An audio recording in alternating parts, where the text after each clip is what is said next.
Hi, I'm Charlie White, and today we're going to be going out and we're going to be setting some rabbit snares, or actually snowshoe hare snares. So the first thing you're going to need to do before you head out to catch any rabbits is you're going to need to get yourself a small game license. Then you're going to need to get, if you're on the island of Newfoundland, you're going to need to get one of two different types of wire: 22 gauge brass wire or 6-strand pitcher core wire. That's the only two types of wire you're legally allowed to use here on the island.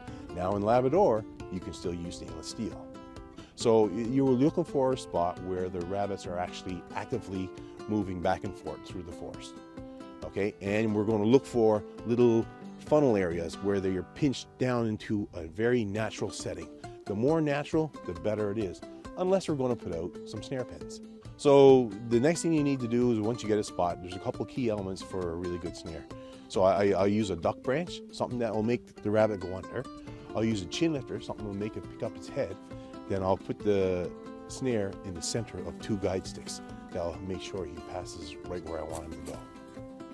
Once you got your snares out, depending on the temperature, if it's cold and if it's freezing, then you can let your rabbit sit for a while.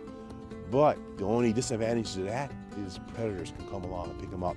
Ideally, I like to check them once a day.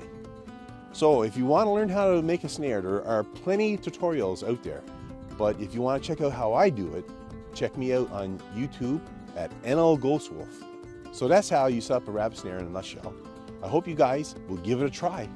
But if not, get outside and have yourself a wonderful adventure in Newfoundland and Labrador.